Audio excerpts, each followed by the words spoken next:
Bem-vindos à nossa quarta aula do minicurso do livro As Seis Lições de Ludwig von Mises, uma obra épica, né? No sentido de que, por mais que ela seja uma sintetização, óbvio que todo o conceito teorizado e bem fundamentado de toda o que poderíamos chamar doutrina misesiânica, ou, na verdade, da ciência descrita, né? Descrita, mas não criada, porque a ciência praxeológica é igual à matemática. Existe universalmente, quer você exista, quer você não. Quer Mises tivesse descrito, quer não. Ainda assim, a obra As Seis Lições, ela tem um papel preponderante por duas razões que nos motivam a ler. Primeiro é a facilidade com que é exposto muitas das coisas que nós precisamos saber efetivamente para a nossa vida em sociedade.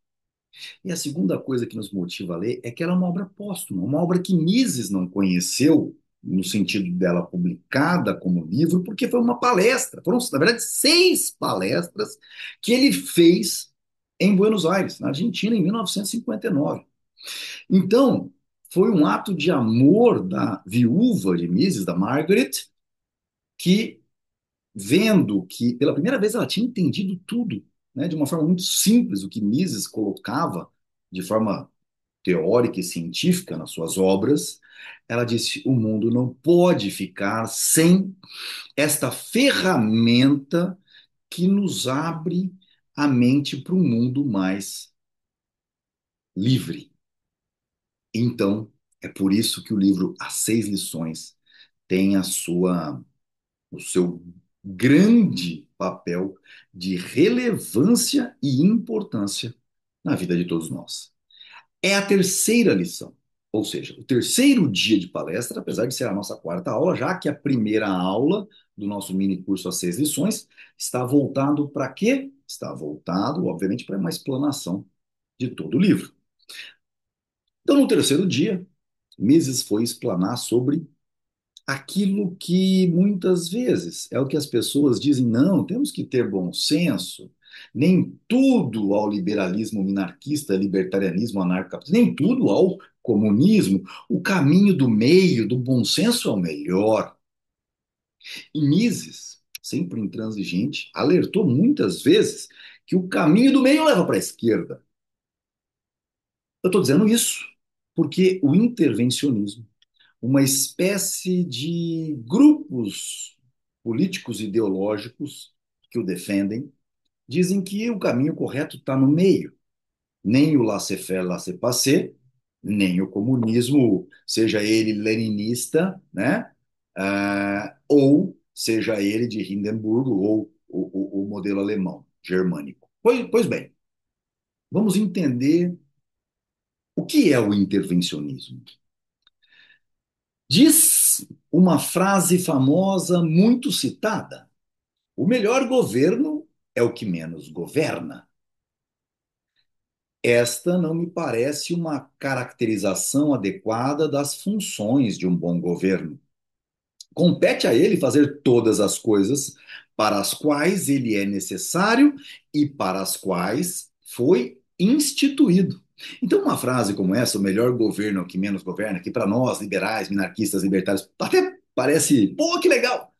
Mises é muito categórico e ele já explicou lá no Ação Humana, no capítulo 8, né? Ação no Mundo, na parte 2 do livro Ação no Mundo, capítulo 8, no item 2, né? O papel efetivo, né? Da lei.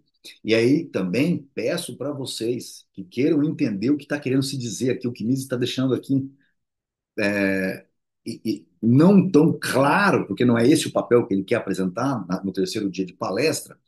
Convido vocês a fazerem o curso, o mini curso sobre o livro A Lei de Bastiat. Ou seja, muitas foram as obras que explicitam o caminho correto para a humanidade. Uma pena que as pessoas são teimosas.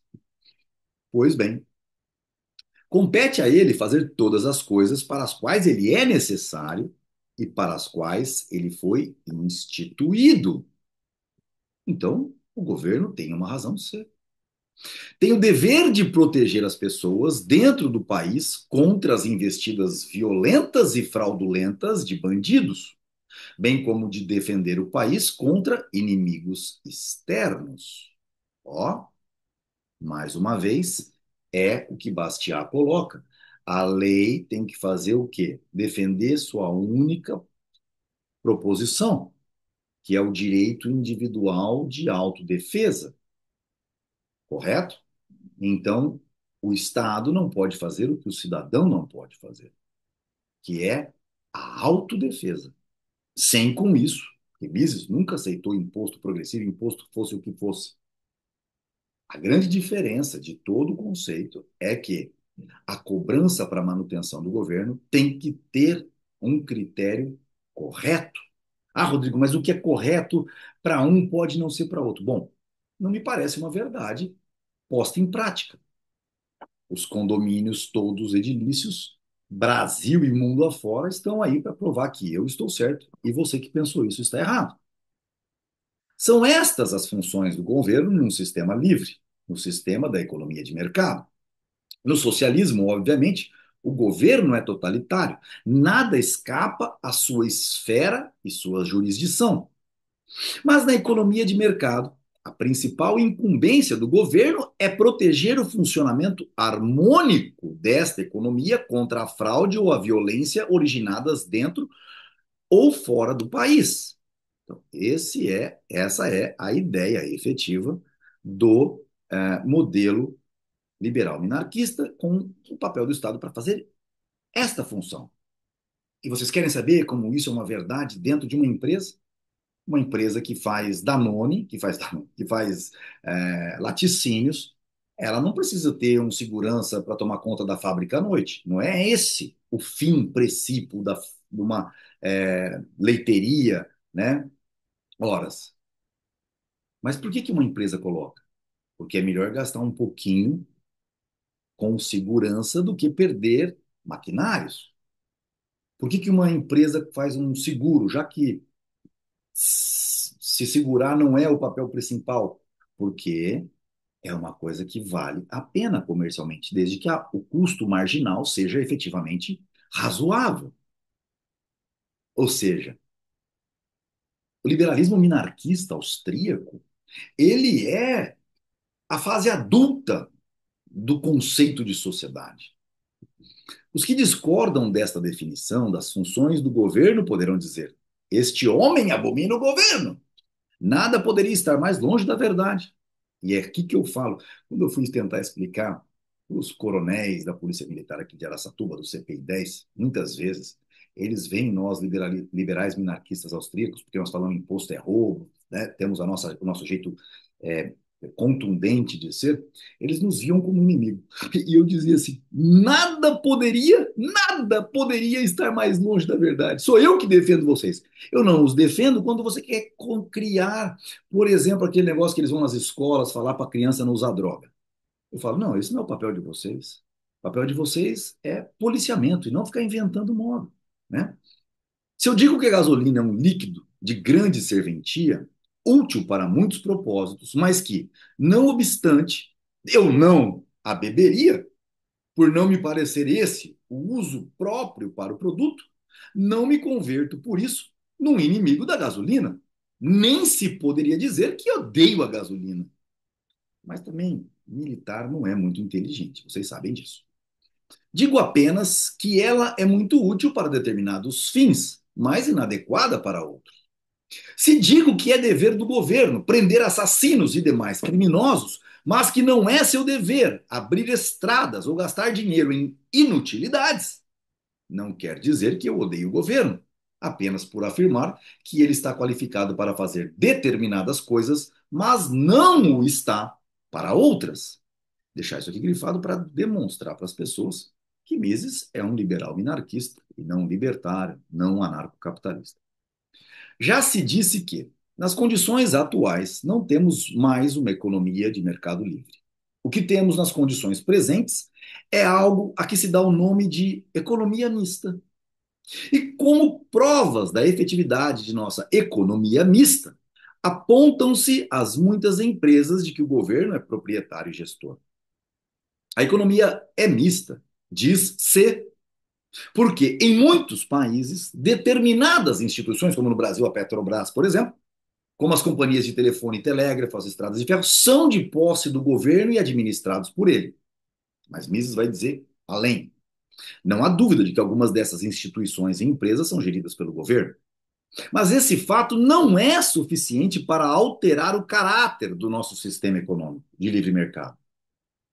Nem sequer significa que se tenha instalado um pequeno socialismo no âmago do que seria, não fosse a intrusão dessas empresas de gestão governamental na economia de mercado livre e não socialista. Isto porque o governo, ao dirigir essas empresas, está subordinado à supremacia do mercado, o que significa que está subordinado à supremacia dos consumidores. Então, veja bem, Inês está colocando aqui, no terceiro dia, explicando o intervencionismo. A economia é mista, diz-se por aí, porque em muitos países, determinadas instituições, como as companhias que são do Estado, Correios, é, Petrobras, né? Agora não temos mais as telefônicas, são de posse do governo e administrados por eles. Então as pessoas dizem, é uma economia mista, existe o lado de livre mercado e existem as empresas, né, que não são do livre mercado. Aí Mises está explicando, não há dúvida de que algumas dessas instituições e empresas são geridas pelo governo. Mas esse fato não é suficiente para alterar o caráter do nosso sistema econômico. Ou seja, ainda que hajam segmentos e empresas que sejam geridas exclusivas pelo governo, ainda assim isso não é efetivamente algo que não o coloque sob a soberania do consumidor. Exemplo, eu posso mandar vendas pelo correio que é do governo, mas posso mandar pela Jadlog, por outras empresas que são mais baratas. Então, os correios estão subordinados à minha escolha. Nem sequer significa que se tenha instalado um pequeno socialismo no âmago do que seria a economia de mercado livre e não socialista. Claro que não. Não é um pequeno socialismo dentro de uma economia de livre mercado. Nada disso. Isto porque o governo, ao dirigir essas empresas, está subordinado à supremacia do mercado, o que significa que está subordinado à supremacia dos consumidores. Ao administrar, digamos, o correio ou as estradas de ferro, ele é obrigado a contratar pessoal para trabalhar nessas empresas. Precisa também comprar as matérias-primas e os demais produtos necessários para a operação das mesmas. Por que o correio tem prejuízo? Porque ele não é um ser autômato. Ele está dentro do segmento de mercado. E, por outro lado, o governo vende esses serviços e mercadorias para o público. Todavia, embora administre essas instituições utilizando os métodos do sistema econômico livre, o resultado, via de regra, é um déficit, sempre dá prejuízo. O governo, contudo, tem condições de financiar esse déficit. Por isso que Mises não chama de prejuízo, chama de déficit. Pelo menos é esta a firme convicção, não só dos seus integrantes, de quem opera os Correios, sabe que deu prejuízo, o governo paga, como também dos que se ligam ao partido no poder. Não importa dar prejuízo, a gente paga. Aliás, o prejuízo é bom, porque tem alguém do nosso time ganhando mais por ali do que estaria ganhando em qualquer outro lugar, fazendo o mesmo trabalho. A situação do indivíduo é bem diversa. Sua capacidade de gerir um empreendimento deficitário é muito restrita. Se o déficit não for logo eliminado, e se a empresa não se tornar lucrativa, ou pelo menos dar mostras de que não está incorrendo em déficits ou prejuízos adicionais, o indivíduo vai à falência e a empresa acaba. Já o governo goza de condições diferentes. Pode ir em frente com um déficit, porque tem o poder de impor tributos para a população. Deu prejuízo, tem que pagar, arranca de um e coloca lá. E se os contribuintes se dispuserem a pagar impostos mais elevados para permitir ao governo administrar uma empresa deficitária, isto é, administrar com menos eficiência do que o faria uma instituição privada, ou seja, se o público tolerar esse prejuízo, então, obviamente, a empresa se manterá em atividade. Nos últimos anos, na maioria dos países, procedeu-se à estatização de um número crescente de instituições e empresas, a tal ponto que os déficits cresceram muito além do montante possível de ser arrecadado dos cidadãos através dos impostos. O que aconteceu nesse caso não é o tema da palestra de hoje. A consequência é a inflação, assunto que devo abordar amanhã. Lembra que Mises está falando e que Margaret resolveu transcrever tudo bonitinho. Mencionei isso apenas porque a economia mista não deve ser confundida com o problema do intervencionismo, sobre o qual quero falar esta noite. O que é o intervencionismo?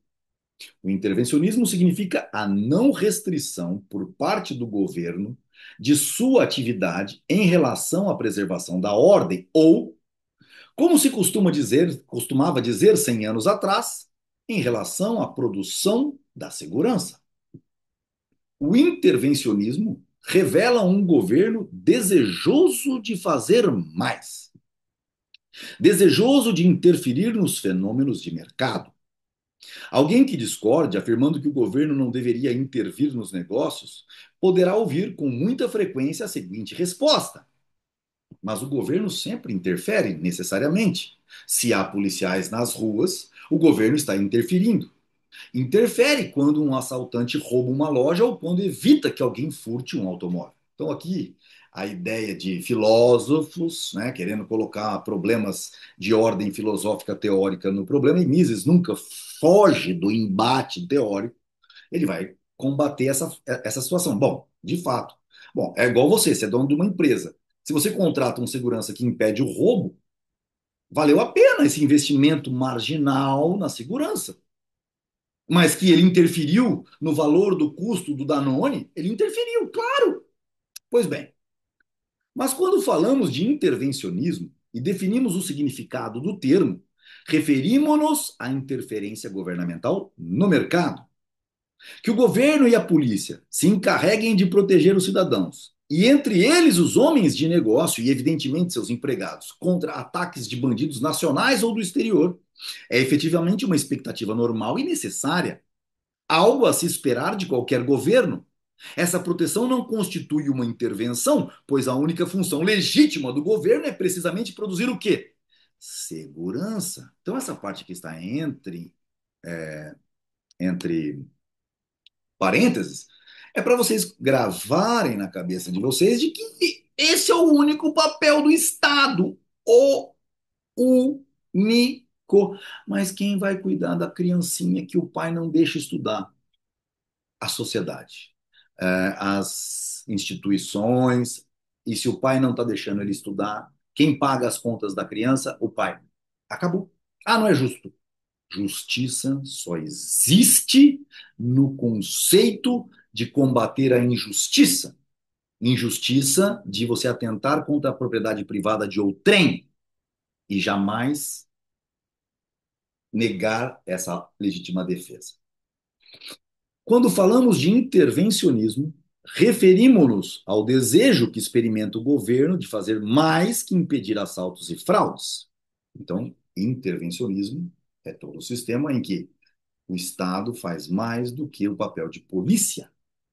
O intervencionismo significa que o governo não somente fracassa em proteger o funcionamento harmonioso da economia de mercado, como também interfere em vários fenômenos de mercado.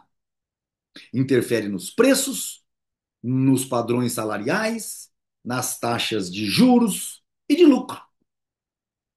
Esse é o ponto chave do que é o intervencionismo. O governo quer interferir com a finalidade de obrigar os homens de negócios a conduzir suas atividades de maneira diversa do que escolheriam caso tivessem de obedecer apenas aos consumidores. Assim, todas as medidas de intervencionismo governamental têm por objetivo restringir a supremacia do consumidor. Então, a quem prejudica o Estado intervencionista, o Brasil? Ao empresário ou ao cliente? Responda. O governo quer arrogar a si mesmo o poder, ou pelo menos parte do poder, que na economia de mercado livre pertence aos consumidores. Consideremos um exemplo de intervencionismo bastante conhecido em muitos países e experimentado, vezes, sem conta, inúmeras vezes, por inúmeros governos, especialmente em tempos de inflação. Refiro-me ao controle de preços. Em geral, os governos recorrem ao controle de preços depois de terem inflacionado a oferta de moeda e de a população ter começado a se queixar do decorrente aumento dos preços. Há muitos e famosos exemplos históricos do fracasso de métodos de controle dos preços, mas mencionarei apenas dois, porque em ambos os governos foram, de fato, extremamente enérgicos ao impor ou tentar impor seus controles de preço. Eu vou colocar um terceiro aqui, depois dele, de Mises. O primeiro exemplo famoso é o caso do imperador romano Diocleciano, notório como o último imperador romano a perseguir os cristãos. Na segunda metade do século III, os imperadores romanos dispunham de um único método financeiro: desvalorizar a moeda corrente por meio de sua adulteração. Eles usavam moeda de prata, então eles botavam metais menos nobres e aumentavam a quantidade de moeda, o que aumentava o preço das coisas, porque sobrava moeda e você não faz um passe de mágica, os bens de consumo aumentarem na mesma quantidade. Naquele tempo de Roma, não se cobrava imposto do povo romano, só dos povos os conquistados. Então, o único jeito que ele está dizendo aqui, que dispunham de um único método financeiro, desvalorizar a moeda por meio de sua adulteração. Nessa época primitiva, anterior à invenção da máquina impressora, até a inflação era, por assim dizer, primitiva. Ou seja, o problema da inflação monetária ainda era primitivo, não era como é hoje. Envolvia o enfraquecimento do teor da liga metálica com que se cunhavam as moedas, especialmente as de prata. O governo misturava na prata quantidades cada vez maiores de cobre, até que a cor das moedas se alterou e o peso se reduziu consideravelmente. A consequência dessa adulteração das moedas e do aumento associado da quantidade de dinheiro em circulação foi uma alta dos preços, seguida do que? De um decreto destinado a controlá-los. O governo cria o problema e tenta segurar de uma outra forma. Mas é possível você pular do 10º andar sem paraquedas, sem nada e não se esborrachar no chão? E os imperadores romanos não primavam pela moderação no fazer cumprir suas leis. Naquele tempo não tinha, como é que chama, o juiz que vê se o cara apanhou ou não apanhou antes de prendê-lo, né? A morte não lhes parecia uma punição demasiado severa para quem ousasse cobrar preços mais elevados que os estipulados pelo governo. Conseguiram impor o controle de preços, mas foram ineficazes de preservar a sociedade. Como assim? A consequência foi a desintegração do Império Romano e do sistema de divisão do trabalho, que é o que mantém o mundo moderno. O que ele está querendo dizer aqui? Aumentou o preço, porque tem muita moeda. A pessoa vai aumentou o preço. A pessoa tem que aumentar o preço para atender o mercado. Não porque ele é egoísta, ele também o é, mas a livre concorrência que faz com que tudo seja usado da melhor maneira possível para a sociedade, para o sistema de divisão do trabalho. Ele não pode, porque se ele aumentar o preço, o Diocleciano vai lá e manda matá-lo. Então ele tem que vender o estoque e não produzir mais. E ficar quieto e tentar receber algo do governo para sobreviver. E é isso que desintegrou o sistema de divisão do trabalho no Império Romano e fez com que ele se desintegrasse. 15 séculos mais tarde, a mesma adulteração do dinheiro teve lugar durante quem? A Revolução Francesa. Mas desta vez utilizou-se um método diferente. A tecnologia para a produção de dinheiro foi consideravelmente aperfeiçoada. Os franceses já não precisavam recorrer à adulteração da liga metálica empregada na cunhagem de moedas. Tinham a máquina impressora. E esta era extremamente eficiente. Mais uma vez, o resultado foi uma elevação dos preços sem precedentes. Mas na Revolução Francesa, os preços máximos não foram garantidos através do mesmo método de aplicação de pena capital de que lançara a mão o imperador Diocleciano. Produzira-se um aperfeiçoamento também na técnica de matar cidadãos. Todos se lembram do famoso doutor Guillotin, o inventor da guilhotina. No entanto, apesar da guilhotina, os franceses também fracassaram com suas leis de preço máximo. Quando chegou a vez de Robespierre ser conduzido numa carroça rumo à guilhotina, o povo gritava: Lá vai o bandido mor. Eu amo essa parte da Revolução Francesa, de toda essa história, porque o babaca que quis fazer a Revolução Francesa, mas manter a perversão da lei, teve o mesmo destino daqueles que ele condenou à morte. Se menciona este fato é porque é comum ouvir, abre aspas, o que é preciso para dar eficácia e eficiência ao controle de preços é apenas maior implacabilidade e maior energia. É o que falavam na época do Sarney. Prendam quem remarcar. Rapaz, já tinham feito. Diocleciano matava jogando os caras nos leões. Matavam empalando, enfiando um troço no e saindo pela boca. Prestem atenção, não é a implacabilidade da lei. Não obstante, né? Perdão, ora, Diocleciano foi indubitavelmente implacável, como também o foi a Revolução Francesa. Não obstante, as medidas de controle de preço fracassaram por completo em ambos os casos. Analisemos agora as razões desse fracasso. O governo ouve as queixas do povo de que o preço do leite subiu. E o leite é, sem dúvida, muito importante, sobretudo para a geração em crescimento, para as crianças. Por conseguinte, estabelece um preço máximo para esse produto. Preço máximo que é inferior ao que seria o preço potencial de mercado. Quem quiser entender de economia, empresários tem que fazer o curso do Ação Humana, que está aqui livre para vocês fazerem, dentro do YouTube do Ilan. Ou vocês vão andar para trás na vida. Então o governo diz: estamos certos de que fizemos tudo o que era preciso. Perdão. Por conseguinte, estabelece um preço máximo. Tá. Então o governo diz: estamos certos de que fizemos tudo o que era preciso para permitir aos pobres a compra de todo o leite de que necessitam para alimentar seus filhos, já que o preço ficou baixo. Mas o que acontece? Por um lado, o menor preço do leite provoca o aumento da demanda do produto. Quem não poderia comprar passa a podê-lo. Pessoas que não tinham meios de comprá-lo a um preço mais alto podem agora fazê-lo ao preço reduzido por decreto oficial, artificiais. Por outro lado, parte dos produtores de leite, aqueles que estão produzindo a custos mais elevados, a gente chama de produtores marginais, isto é, os produtores marginais começam a sofrer prejuízos, visto que o preço decretado pelo governo é inferior aos custos do produto. Este é o ponto crucial na economia de mercado.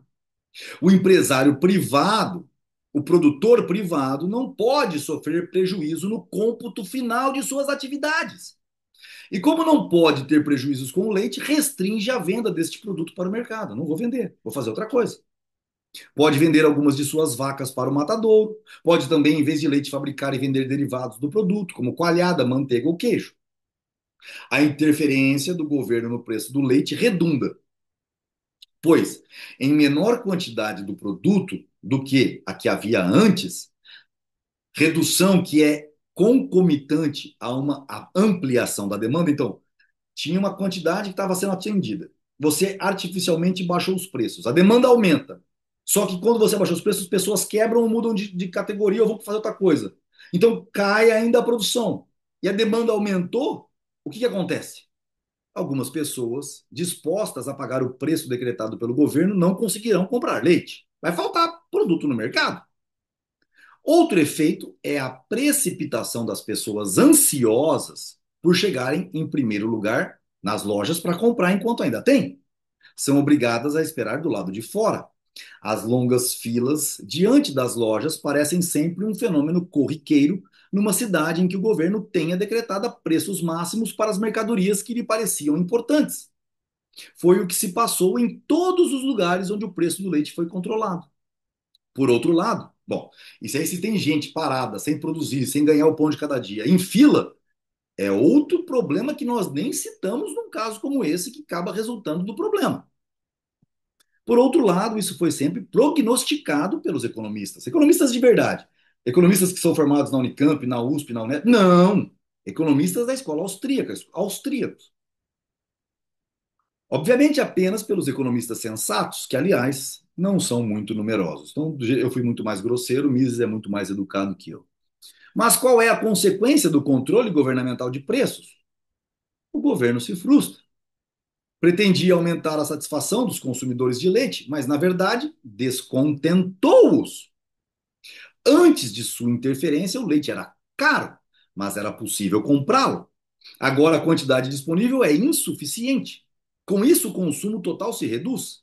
As crianças passam a tomar menos leites e chegam a não mais tomá-lo.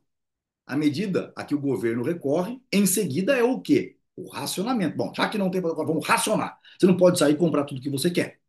Mas racionamento significa, né?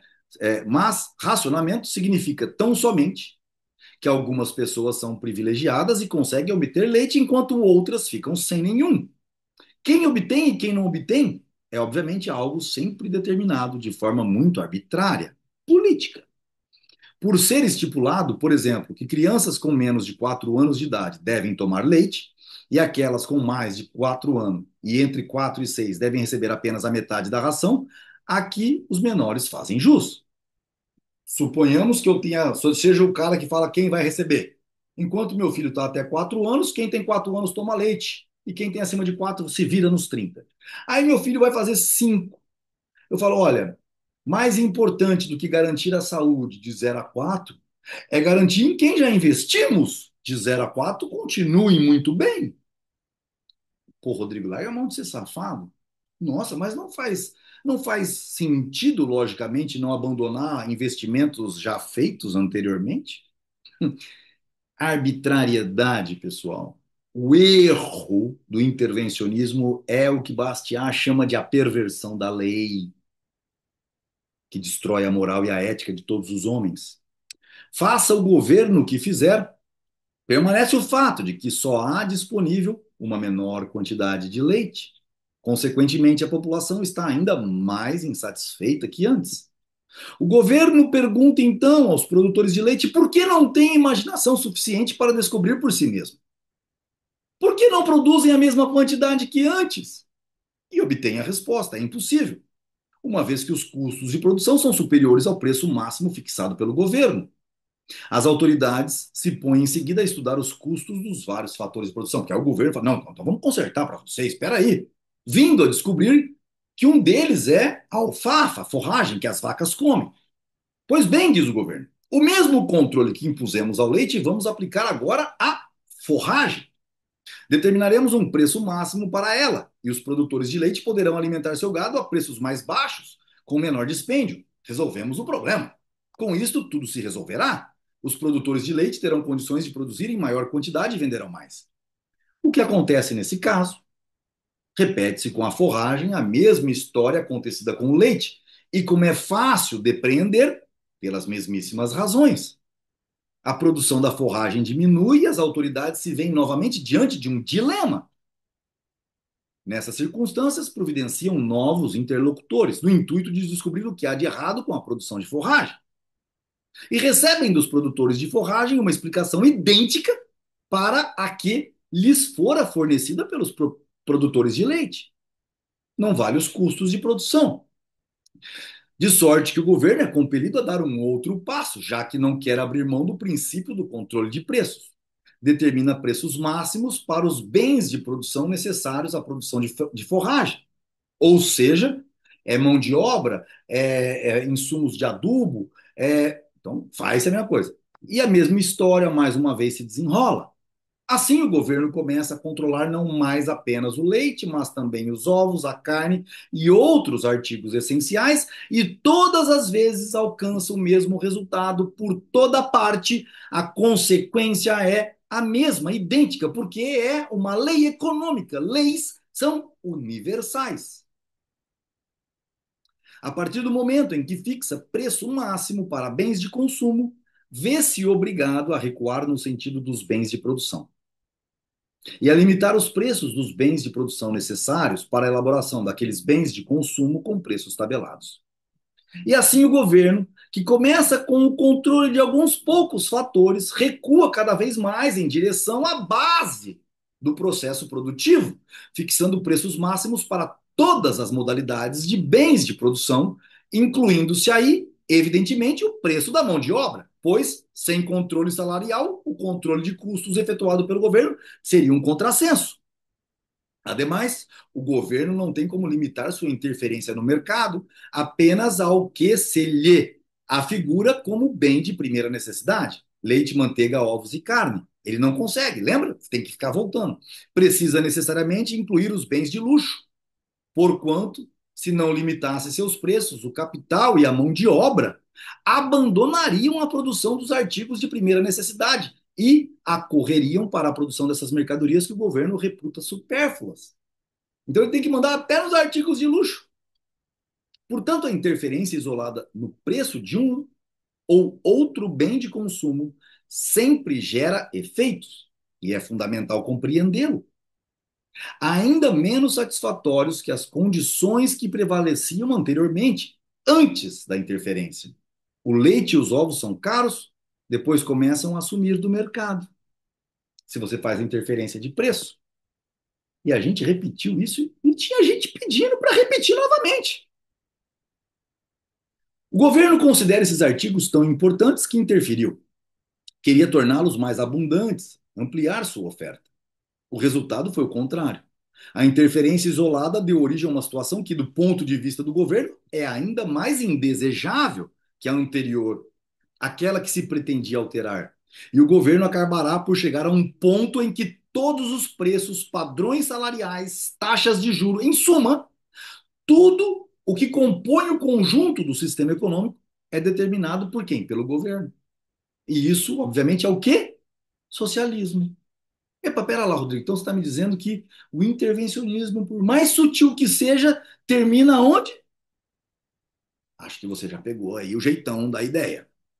O que lhes apresentei aqui nesta explanação esquemática e teórica foi precisamente o que ocorreu nos países que tentaram impor preços máximos. Países cujos governos foram teimosos o bastante para avançarem passo a passo até a própria derrocada. Foi o que aconteceu na Primeira Guerra Mundial, com a Alemanha e a Inglaterra. Analisemos a situação que existia nos dois países. Ambos experimentavam a inflação. Como os preços subiam, os dois governos impuseram controle sobre eles, tendo começado com apenas alguns preços, nada mais que leite e ovos. Foram forçados a avançar cada vez mais. Mas a guerra se prolongava, maior se tornava a inflação, e após 3 anos de guerra, os alemães, de maneira sistemática, como é de seu estilo, elaboraram um grande plano. Chamaram-no Plano Hindenburg. A gente chama isso de socialismo de Hindenburg. Né? Naquela época, tudo na Alemanha que parecia bom ao governo era batizado de Hindenburg. O Plano Hindenburg estabelecia o controle governamental sobre todo o sistema econômico do país: preços, salários, lucros, tudo. E a burocracia tratou imediatamente de pôr em prática este plano. Mas antes de concluí-lo, veio a derrocada. O Império Alemão desintegrou-se.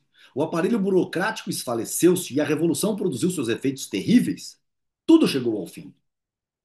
Os fatos na Inglaterra inicialmente ocorreram dessa mesma maneira, mas depois de algum tempo, na primavera de 1917, os Estados Unidos entraram na guerra e abasteceram os ingleses com quantidades suficientes de tudo. Dessa forma, o caminho do socialismo, o caminho da servidão, foi obstado. Aqui, ó, o caminho da servidão é o caminho do socialismo. Quem primeiramente cria esse termo obviamente que Hayek já tinha falado sobre isso. Talvez Mises esteja até pegando esse ponto, né, fazendo essa brincadeira com o caminho da servidão do livro, da tese Hayekiana, né? Ah, antes da ascensão de Hitler ao poder, o controle de preços foi mais uma vez introduzido na Alemanha pelo chanceler Brüning por razões de costume. O próprio Hitler aplicou-o antes mesmo do início da guerra.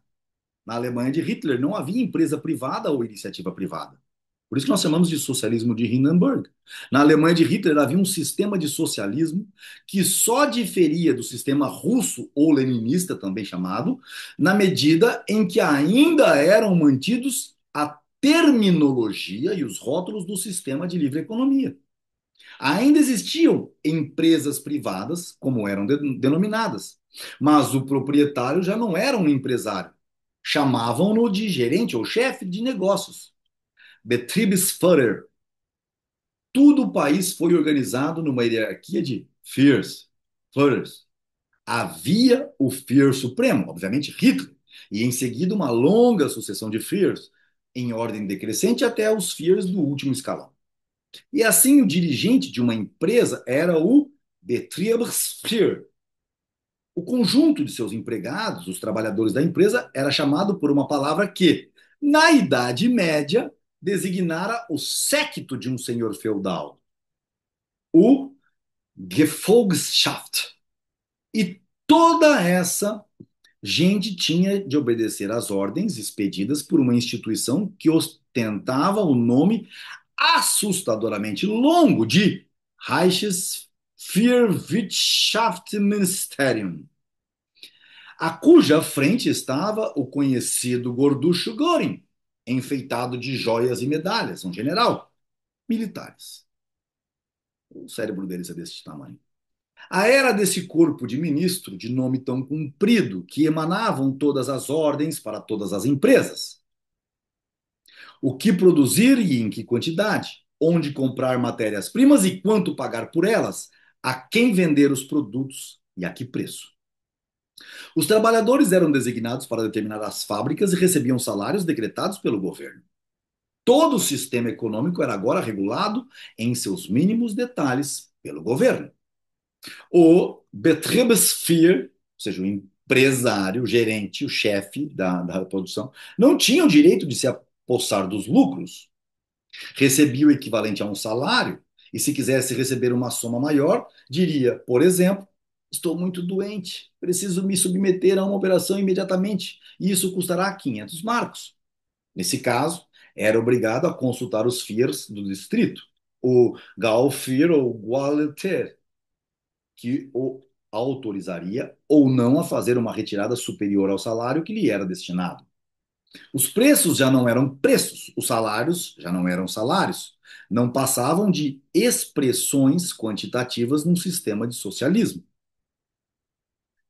Antes de continuar, a União Soviética, a União das Repúblicas Socialistas Soviéticas, só durou o tempo que durou e não caiu antes, porque os espiões da KGB só tinham um papel princípio mais importante do que roubar como se faz uma bomba atômica.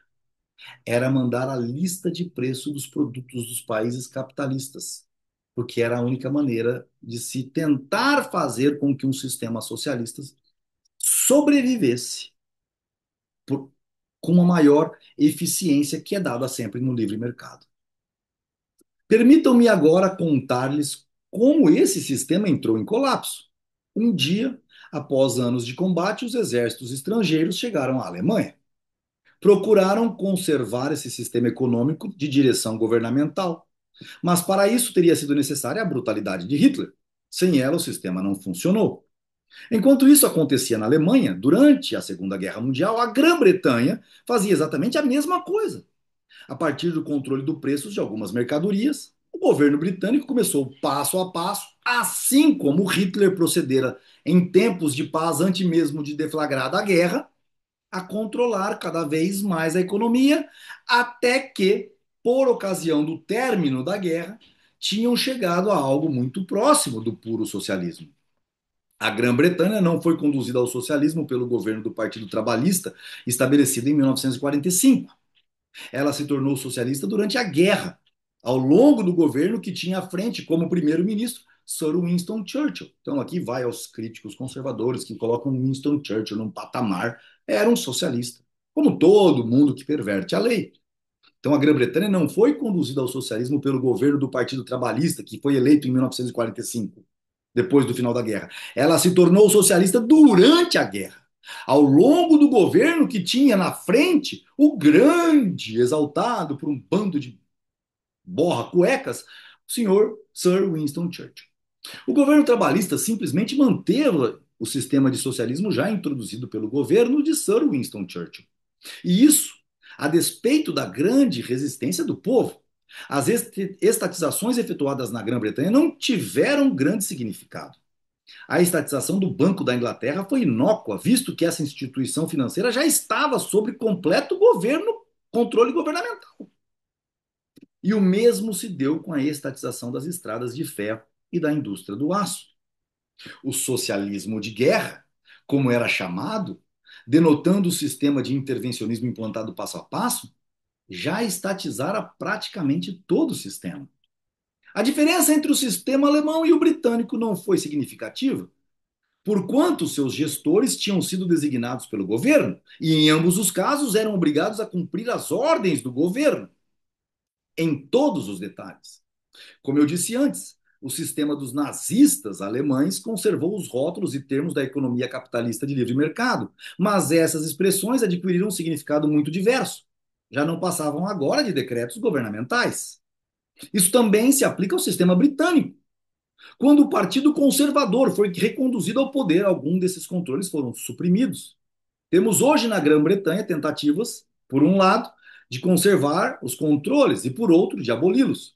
Mas não se deve esquecer que as condições existentes na Inglaterra são muito diferentes das que prevalecem na Rússia comunista. O mesmo se passou em outros países que, por dependerem da importação de alimentos e de matérias-primas, foram obrigados a exportar bens manufaturados. Em países profundamente dependentes do comércio de exportações, um sistema de controle governamental simplesmente não funciona. Assim, a subsistência de alguma liberdade econômica e ainda existe, que ainda existe uma substancial liberdade em países como a Noruega, a Inglaterra e a Suécia, é fruto da necessidade de preservar o comércio de exportação. Aliás, se escolhia anteriormente o exemplo do leite, não foi por ter alguma predileção especial pelo produto, mas porque praticamente todos os governos, ou sua grande maioria, regulamentaram nas últimas décadas os preços do leite, dos ovos ou da manteiga. Quero lembrar em poucas palavras um outro exemplo, o do controle do aluguel. Uma das consequências do controle dos aluguéis por parte do governo é que pessoas que teriam, por causa de alterações na situação familiar, de mudar de apartamentos maiores para outros menores, já não o fazem. Considere-se, por exemplo, um casal cujos filhos saíram de casa e moram em outras cidades. Casais como esses tendiam a se mudar, passando a habitar apartamentos menores e mais baratos. Não tinha por quê ficar morando num lugar grande pagando-se mais caro. Com a imposição do controle sobre os aluguéis, essas necessidades desaparecem. Em Viena, no começo da década de 20, o controle do aluguel estava firmemente estabelecido. Assim, a quantia que um locador recebia por um apartamento de dimensões médias, submetido a controle de aluguel, não excedia o dobro do preço de uma passagem de bonde, sistema de transporte pertencente à municipalidade.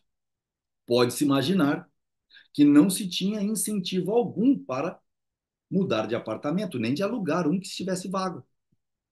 E, por outro lado, não se construíam novas casas. Condições semelhantes prevaleceram nos Estados Unidos após a Segunda Guerra Mundial e perduram até hoje em muitas cidades americanas. Uma das principais razões por que muitas cidades dos Estados Unidos se encontram em enorme dificuldade financeira reside na adoção do controle sobre os aluguéis, com a decorrente escassez de moradias. Ela se produziu pelas mesmas razões que acarretaram a escassez do leite quando seu preço foi controlado. Isso significa, sempre que se interfere no mercado, governo é progressivamente impelido ao socialismo. O caminho do meio leva ao socialismo. E esta é a resposta aos que dizem: não somos socialistas, não queremos que o governo controle tudo, mas por que não poderia ele interferir um pouco no mercado? Por que não poderia abolir determinadas coisas que nos desagradam? Tipo, vender droga, vender crack. Essas pessoas falam de uma política de meio termo. O que não se percebe é que a interferência isolada, isto é, a interferência num único pequeno detalhe do sistema econômico, produz uma situação que, ao próprio governo e para aqueles que estão reivindicando a sua interferência, um bando de gente, ou seja, quase todo mundo, parece pior que aquelas condições que se pretendia abolir. Os que propunham o controle dos aluguéis ficaram irritados ao se darem conta da escassez de apartamentos e moradias em geral. Mas essa escassez de moradias foi gerada precisamente pela interferência do governo, pela fixação dos aluguéis num padrão inferior ao que se iria pagar num sistema de livre mercado. A ideia de que existe entre o socialismo e o capitalismo um terceiro sistema, como o chamam seus defensores, o qual, sendo equidistante do socialismo e do capitalismo, conservaria as vantagens e evitaria as desvantagens de um e de outro, é puro contrassenso. Repito, a ideia de que existe entre o socialismo e o capitalismo um terceiro sistema, como o chamam seus defensores, é puro contrassenso. Os que acreditam na existência possível desse sistema mítico podem chegar a ser realmente líricos, poetas, quando tecem loas ao intervencionismo. Só o que se pode dizer é que estão equivocados. Mises é categórico. A interferência governamental que exaltam dá lugar a situações que desagradariam a eles mesmos. Uma das questões que abordarei mais tarde é a do protecionismo. O governo procura isolar o mercado interno, então agora já está criticando o Trump, que haveria de vir. O governo procura isolar o mercado interno do mercado mundial. Introduz tarifas que elevam o preço interno da mercadoria acima do preço em que é cotada no mercado mundial, o que possibilita aos produtores nacionais a formação de cartéis. Quando a gente está lá na ação humana, estudando preços monopolísticos, que é o verdadeiro problema, o monopólio é só uma premissa necessária para que uma das premissas necessárias para que haja preços monopolísticos. A segunda tem que estudar bastante para entender a curva de demanda que provém do segundo caso e que tudo isso só consegue ser atingido quando o governo resolve fazer isso que acabamos de ler. Então, é isso daí que acontece. Introduz tarifas que elevam o preço interno da mercadoria acima do preço, o que possibilita aos produtores nacionais a formação de cartéis. Logo em seguida, o mesmo governo investe contra os cartéis, declarando: opa, nestas condições, impõe-se uma legislação anticartel. Foi precisamente esse procedimento da maioria dos governos europeus. Nos Estados Unidos, somam-se a isso razões adicionais para a legislação antitrust e para a campanha governamental contra o fantasma do monopólio.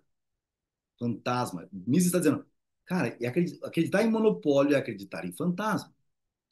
É absurdo ver o governo, que gera por meio do próprio intervencionismo as condições que possibilitam a emergência de cartéis nacionais.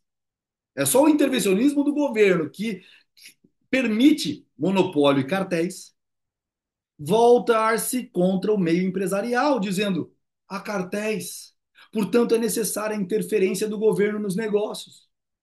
Seria muito mais simples evitar a formação de cartéis, sustando a interferência governamental no mercado. Interferência esta que vem a gerar as possibilidades de formação desses cartéis. A ideia da interferência governamental como solução para problemas econômicos dá margem, resulta em coisas que em todos os países resultaram as circunstâncias, no mínimo, extremamente insatisfatórias e com frequência caóticas. Se não for detida a tempo, o governo acabará por implantar o socialismo. Estamos implantando o socialismo no Brasil. Por quê? Porque a maioria do povo achou bonito falar de tabelamento de preços, de que o governo não pode deixar o cara na crise vender um galão de água por R$ 1.000, quando só havia um galão de água. É nessa hora que a sua benemerência, travestida de medo, corrompe a sociedade e nós vamos acabar mal por conta de vocês, fracos. Não obstante, a interferência do governo nos negócios continua a gozar de grande aceitação. Mal acontece no mundo algo que desagrada as pessoas. É comum ouvir-se o comentário: vacinem! A força! O governo precisa fazer alguma coisa a respeito, para que temos governo. O governo deveria fazer isso. Temos aqui um vestígio característico do modo de pensar de épocas passadas, de eras anteriores à liberdade moderna, ao governo constitucional moderno, anteriores ao governo representativo ou ao republicanismo moderno. Olha, aqui ele está colocando também, assim como Bastiat, que mais importante do que a forma do pudim é a receita do pudim. Ao longo de séculos, manteve-se a doutrina, afirmada e acatada por todos, de que um rei ungido, era o mensageiro de Deus. Era mais sábio que seus súditos e possuía poderes sobrenaturais. Até princípios do século XIX, pessoas que sofriam certas doenças esperavam ser curadas pelo simples toque da mão do rei. Queria levar um cara com gonorreia para botar o Bilal na mão do rei. Seria maravilhoso. Os médicos costumavam ser mais eficazes. Mesmo assim, permitiam aos seus pacientes experimentar o rei. Essa doutrina da superioridade de um governo paternal e dos poderes sobre-humanos dos reis hereditários extinguiu-se gradativamente, mas hoje tem gente querendo que isso retorne, ou pelo menos assim imaginávamos. Mas ela ressurgiu. O professor alemão Werner Sombart, aquele amigo do Bastiat, tá lá no livro do Bastiat, citado ele, a quem conheci muito bem, homem de renome mundial, foi doutor honoris causa de várias universidades e membro honorário da American Economic Association. Esse professor escreveu um livro que tem tradução para o inglês, publicada pela Princeton University Press, para o francês e provavelmente também para o espanhol. Ou melhor, espero que tenha para que todos possam conferir o que vou dizer. Neste livro, publicado não nas trevas da Idade Média, mas no nosso século, esse professor de economia diz simplesmente o seguinte, abre aspas, o Führer, nosso Führer, refere-se, é claro, a Hitler, recebe instruções diretamente de Deus, o Führer do universo. Completamente louco. Já me referi antes a essa hierarquia de Führers e nela situei Hitler como o Führer supremo, mas, ao que nos informa Werner Sombart, há um Führer em posição ainda mais elevada, Deus, o Führer do universo. E Deus, escreve ele, transmite suas instruções diretamente a Hitler. Naturalmente, o professor Sombart não deixou de acrescentar com muita modéstia. Não sabemos como Deus se comunica com o Führer, mas o fato não pode ser negado. Ora, se ficamos sabendo que semelhante livro pode ser publicado em alemão, a língua de um país outrora exaltado como a nação dos filósofos e dos poetas, e o vemos traduzido em inglês e francês, já não nos espantará que mesmo um pequeno burocrata venha um dia a se considerar mais sábio e melhor que os demais cidadãos, e deseje interferir em tudo, ainda que ele não passe de um reles burocratazinho em nada comparável ao famoso professor Werner Sombart, membro honorário de tudo quanto é entidade. Haveria um remédio contra tudo isso? Eu diria que sim, há um remédio. Esse remédio é a força dos cidadãos. Cabe-lhes impedir a implantação de um regime tão autoritário que se arrogue uma sabedoria superior à do cidadão comum. Esta é a diferença fundamental entre a liberdade e a servidão. As nações socialistas atribuíram a si mesmas a designação de democracia. Os russos chamam seu sistema de democracia popular. Provavelmente sustentam que o povo está representado na pessoa do ditador. Penso que aqui, na Argentina, um ditador recebeu a resposta que merecia. Está falando de Perón? Esperamos que outros ditadores em outras nações recebam resposta semelhante. E assim, Mises encerra seu terceiro dia de palestra, alertando o perigo do socialismo disfarçado de intervencionismo, que é só o laço do passarinheiro do inimigo. Espero que vocês estejam gostando e a cabeça de vocês estejam se abrindo para tudo aquilo que Mises tentou fazer na Argentina em 1959, mas que demorou muitos, exatamente 63 anos, 64 anos, para que a Argentina fizesse a verdadeira migração para um modelo misesiano de sociedade, agora com Milei. Um grande abraço e até a nossa próxima aula.